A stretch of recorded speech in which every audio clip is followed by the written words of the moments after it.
A leader in the community. Yesterday, after a crash in the Xfinity Series race, Matt Dibenedetto was diagnosed with a concussion and was sidelined today for the race. On Twitter last night, you were pretty vocal about your opinion. What is your opinion about the concussion protocol here in the sport? You know, it's an evolving science. You know, and that's what concussions are. And I don't know if there's anyone who can sit here and honestly tell you they have a complete answer and complete understanding of everything that's going on. What's unfortunate is that as the science has evolved, you know, our sport and really all sports are trying to deal with it. What's happened to Dale Jr. this year is a big kind of wake-up call, I think, for everyone. And of course, there's a natural tendency to want to err on the side of caution, but also there's real people's lives that are being affected. And I'm very fortunate to make a living as a driver in this sport, and so are a lot of others. And that can be very easily taken away from you by someone who wants to make a conservative decision. So I think it's really such a gray area, and I really appreciate the tough position that NASCAR's put in.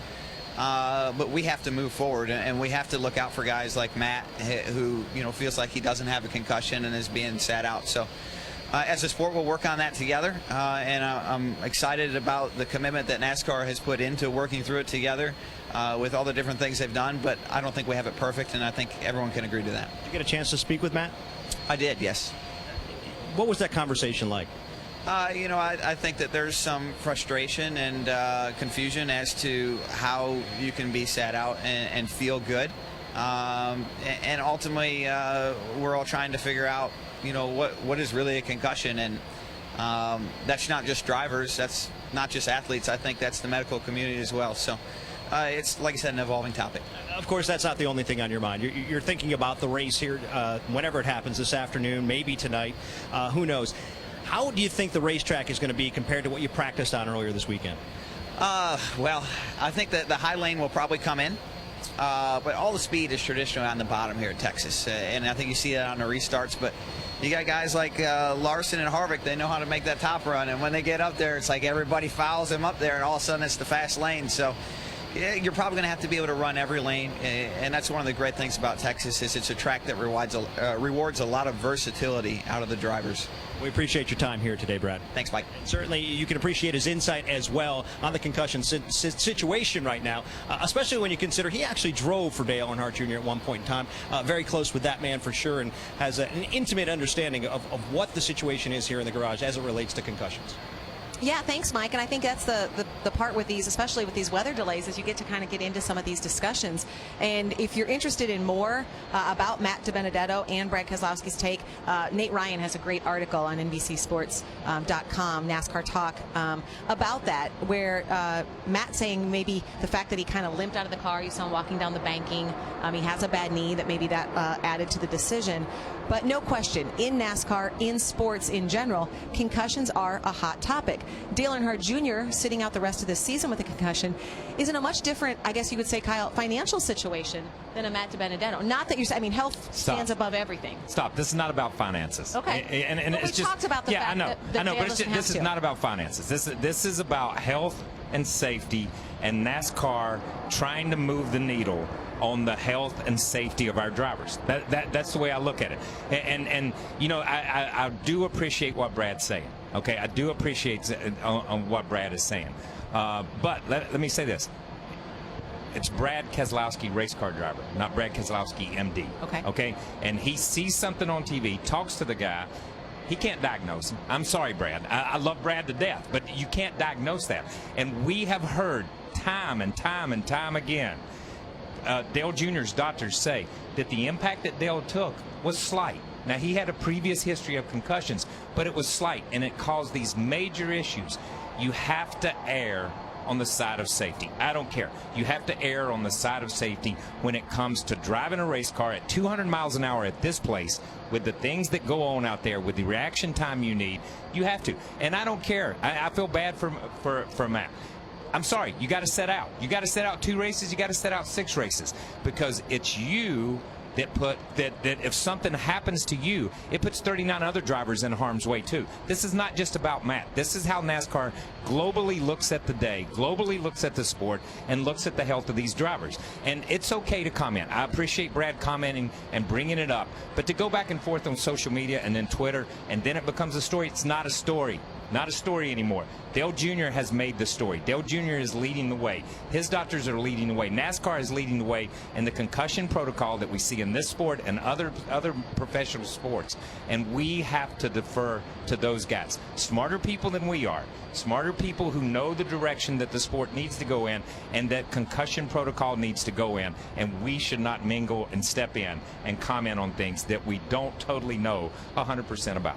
Yeah, we're in a different time, different era, and things are different, and there has to be guidelines set somewhere now, especially as much talk as there is, and certainly with the most popular driver in this sport having to sit out. So there has to be that standard set as to what you can do and what you can't do. There were times that we probably both have been there, Kyle, and during our time that we felt okay, but shouldn't have been in a race car. And in today's world, we wouldn't have been allowed to be in the race car. As a competitor, the worst thing is someone else telling you that you can't do this because you feel that you can. But we have to have that standard set, the set of rules that you have to go by. Are they perfect right now? Probably not. Could they be a little more lax in that? Maybe so. We don't know that because that's not what we do. But the people that do know have set this, and this is what you have to go by right now. And, I think it's good to hear opinions and what people think, but the ultimate is that the decision is going to come down to other people telling you that, and that's just what we as competitors don't like that very much. Well, and Dale, because you mentioned it, the fact that when you guys raced, there wasn't this concussion protocol in place, so you didn't get out of the car. You both raced with concussions. Yeah, at times that we shouldn't. We made it through, and not realizing and probably being selfish at that time. That's been a word that we've used a lot in a lot of different ways, but this was one of the ways that it's what we had to do. We had to run all the races. Thankfully, today's world, even for the chase drivers and things leading up to this part of the season, they can miss a race, and it doesn't take away your opportunity to race for a championship. So I like the ideas that we have now. It wasn't something, as we looked at it, it wasn't that we were tougher and badder than what the guys are now. That had nothing to do with it. It was just, that's what we knew and what we did at that time. But things have changed, and we have to go by those guidelines. Yeah, and you go back, and Dale's dad and my dad and granddad drove race cars that had a lap belt. That's all they had, okay? That was cutting-edge technology. That's why they wore a lap belt. Before that, they didn't wear anything. So when the technology moved, the sport moved with it. The technology and the medical community has pushed the needle and moved the needle on concussions. And that's why drivers today, as we look at them, they have to go through that evaluation process. We have seen so many drivers in the garage area walk us through and talk us through what the concussion protocol is, when they're allowed to come back, what NASCAR does, what the doctors do. And I will say it again, I'll criticize NASCAR on a lot of things, but on this particularly, I will stand behind them 100% because what they are doing is trying to move the needle on an issue and help the sport grow and be a safer sport. And because you're seeing it there, we'd just be remiss if we didn't mention the fact Jeffrey Earnhardt is replacing Matt Dibenedetto. You've heard us talk a lot about Dale Earnhardt Jr. Jeffrey is Dale Earnhardt Jr.'s nephew, Jeffrey, the son of Kerry, so he will be racing that number 83. Just next door, basically just down the suite level here at Texas Motor Speedway. Rick Allen, Steve Letarte, Jeff Burton joining us now for some more comments on this topic. Yeah, and I like to listen in, obviously, to what DJ and Kyle have to say, because drivers are the ones who are most affected by this. They're the ones who, as Kyle and DJ have both mentioned, when this happens to them, it used to be their decision, but now that's taken out of their hands. And Jeff, obviously I'd like to hear your input on this as well, because this is something that it can affect your livelihood, but at the same time you've got to find a balance between what is safe for everyone on the racetrack. Well, it's a difficult balance to find, and the reason it's difficult is because when you leave it up for someone else to make that decision, then that decision is being taken away from you. Right. And so at what point is personal accountability more important than someone else making the decision for you? I will say this, though. When we're talking about concussions, is that a person that can make the logical decision? And that's where the problem comes in for the drivers. If you are concussed and you aren't 100%, are you really in the position to make that decision that you should be in the race car? And that's really, quite simply, that's the question. At what point does somebody have to step in and say, okay, you're no longer the guy that's going to make this decision? And in having that process, I'm sure that here in NASCAR and in the NFL and almost every sport, that there's going to be some people that are sat down when perhaps they shouldn't have been sat down. But by far the majority of times, people are going to be sat down for the right reasons. But you also have to go back and think about, there is how many football players that we've heard so much about concussions put themselves back in the game, okay? Sure, and they absolutely. said, I'm going to go Right. play. And they're involved in a lawsuit settlement saying I shouldn't have been allowed to make that decision, right. And that's where it gets complicated. We all want to make our own decisions in life. We hate having someone tell us you can do this or you can't do that. But with everything that's been learned about concussions, we have learned that maybe the guy that just hit his head is not the one that should be making the decision. Right. Well, and simply put, change rarely, if ever, comes penalty-free. And that's really what we're talking about. We're talking about a fundamental change in sports around the country, and NASCAR is involved in that. It's NASCAR's responsibility. And what makes it unique, in my mind, to auto racing is with the speed these drivers are running and the proximity to other cars. It's not just Jeff Burton's decision whether it's safe for Jeff Burton to be in a race car, because your approach or your mistake could potentially bring the safety of other competitors in. And that puts NASCAR in a unique situation. I think the most important thing that gets overlooked at times is the fact that we're all talking about it. That Dale Jr. has taken this stance, has publicly addressed a lot of the questions, the concerns, the rehab. He is, whether he knew it or planned it, he has become a voice for this movement. On whichever side of the fence you believe, that's fine. But Brad Keselowski has an opinion. He has the right to that opinion. He's a race car driver. NASCAR doesn't have to agree, but they can sit across the table and discuss it. And in the end, it's NASCAR's sport. NASCAR's a sanctioned body. They're going to have to set the parameters.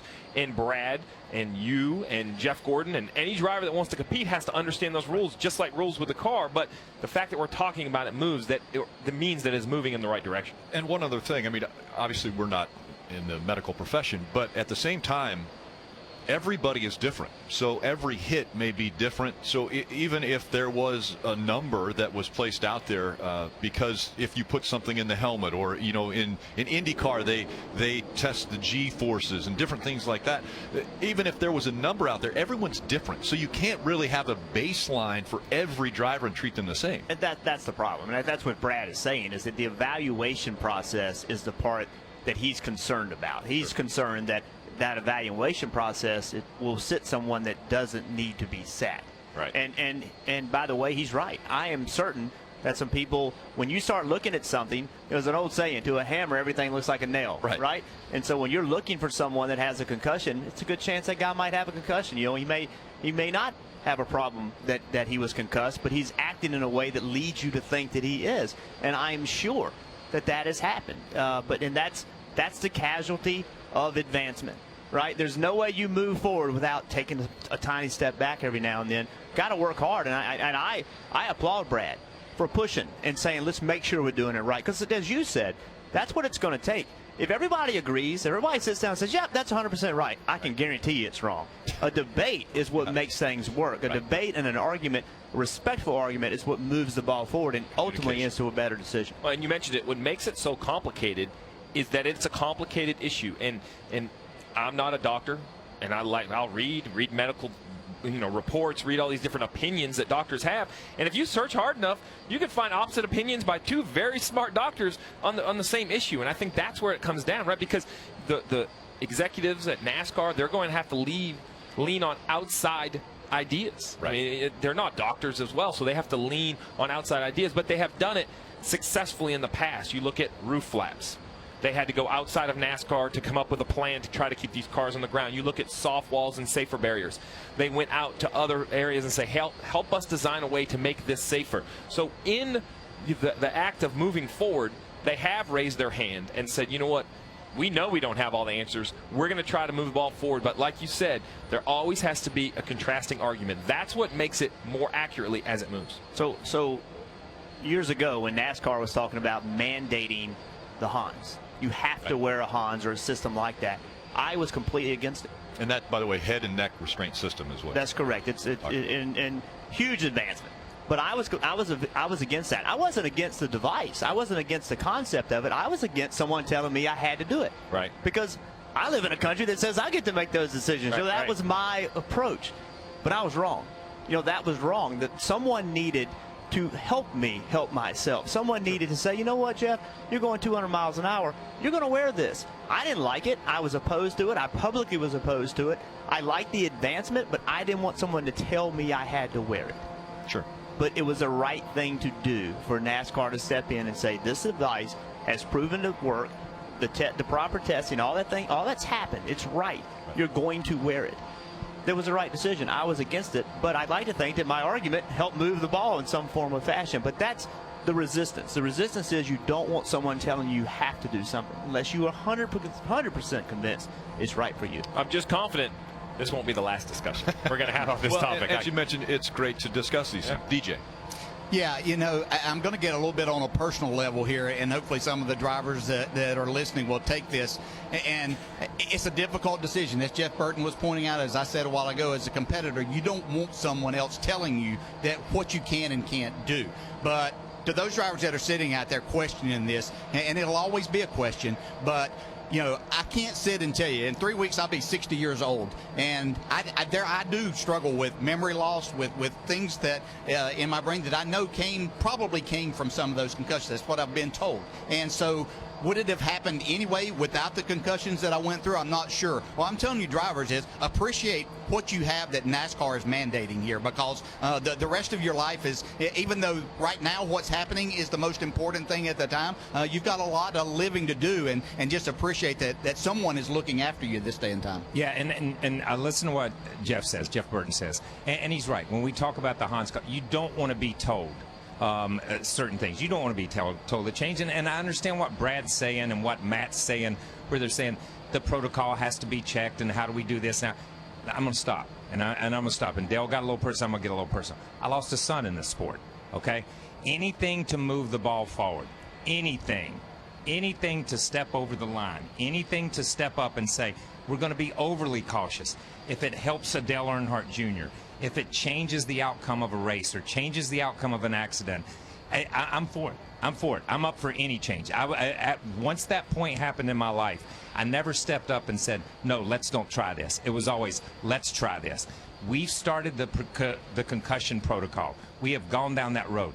NASCAR has laid out guidelines. It's their decision, and they're going to tell us what to do. As Jeff said, in spite of ourselves, they're going to tell us what to do and try to protect us. Thank you for trying to protect us as drivers, because I would like to look down on that garage area and see a Kyle Busch or to see a Kyle Larson or to see these guys, a Joey Logano, these young guys, and still see them in another 15 or 20 years as healthy and happy with kids like they want to be. Anything to move that safety part forward is important, and NASCAR has done a tremendous job, and I will sing their praises. And as I said, I don't always sing their praises, but I will sing their praises for stepping up at this moment in time and changing the sport for the better. Whether we as athletes, as drivers, whether we as owners, whether we as commentators, whether we as fans appreciate it or not, there will come a time when we look back on this and say, great move, great change of direction, and the sport is better for it. Yeah, and unfortunately, Kyle has earned that right to have that opinion. Absolutely. And that opinion, what Kyle just said, should strike everybody. I mean, that is, you couldn't have said it any better, and I hate that he had to say that. But this sport has evolved to a point where DJ mentioned, if you go back 20 years and compare what we had 20 years ago to what it is today, there is no comparison. Right. And there are some things that have to be given for that. There are some times that you're going to be told what you're supposed to do. But also, NASCAR has adjusted rules to make that work for them, for the drivers as well. Back when Dale Jarrett won his championship, he couldn't miss a race. If Dale Jarrett missed a race in the championship, he would not have won his championship. Right. These drivers today, if they have a problem, they can raise their hand and step out and are still eligible to win a championship. That is a major difference. Sure. And so, yes, NASCAR is in a position, and the doctors are in the position to be able to say, look, you're not going to race. Right. But it doesn't preclude you from going and advancing. The way this point system works, the way medical waiver works, you can still go compete for a championship. So your year is not over. And that's the point. It's all intertwined. It's the vehicles, it's the drivers, it's the system in which they all have to race within. And as long as they all play nicely together and agree, you can't have one rule that obsoletes another. They all kind of have to come together, and that's what I think is the idea, that they all need to work together, and that's really the system we currently have. And remember, it's not just as far as mandating things for the driver or in the cockpit or the car, but NASCAR mandated that every track they go to have safer barriers. Yeah. And that was a situation where it's very expensive. That was something that millions and millions of dollars that the tracks actually had to put out of their pocket so that they could get a NASCAR race. So it's not just they're looking at the drivers, they're looking at every aspect of this sport to try to make it as safe as is possible. And that, I mean, you hit it right on the head. When you hear Kyle Petty say the profound words that he said, NASCAR is definitely looking at everything they could possibly look at to try to make it a safer sport. We still have to understand, though, that this is probably the most dangerous sport in the world still, because every time somebody straps into one of these cars, they're going 200 miles an hour. You just don't know what could possibly happen. Well, you're right, and you know, drivers still are getting injured, and it is a dangerous sport. And drivers sign up for it, right? Drivers understand the risk, they accept the risk, but at the same time, it doesn't have to be more dangerous than it has to be. And I think that's but the evolution of the sport, the commitment to safety, the complete commitment of saying we're going to do it the right way. We're going to be committed to it. And listen, we can debate all day. There's still things that can move. Absolutely. Right? There can be more safer barriers. There can be no grass at racetracks. There can whatever. There's a long list of things that this sport can improve, and it will always be a long list. But the commitment to doing it right, the understanding that it has to continue to be better. It's not good enough today. That's what has moved the sports. Once they got committed to it, once NASCAR said, you know what, we're going to grab this, we're going to do it like this. Once that commitment happened, the ball started moving in the right direction. It's funny when you look back, you talk about 20 years. So I was on a pit crew. I would jump over a pit wall to carry a rear tire, and black jeans, a T-shirt or uniform shirt, a radio, and that was it. And you look down on pit road now and you think that was just how it was done. So, I mean, there are 100 examples of how this has moved forward, and this is just the next one. And it's poignant because it is not just a NASCAR conversation. It's, you and I had this conversation. Our sons play sports in school. It's a school conversation. Right. It's a football conversation. It's much bigger than motorsports, but it directly affects motorsports. And Krista, because of this rain delay, we've been able to have this very healthy discussion, which is great. Obviously, the communication lines need to always remain open. Everybody has an opinion about what is the safest way to do things, and I think that discussion is healthy.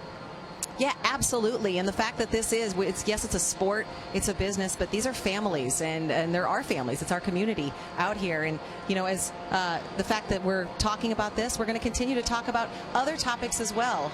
The rain here in Texas started about 12:50 Central, but track drying is continuing.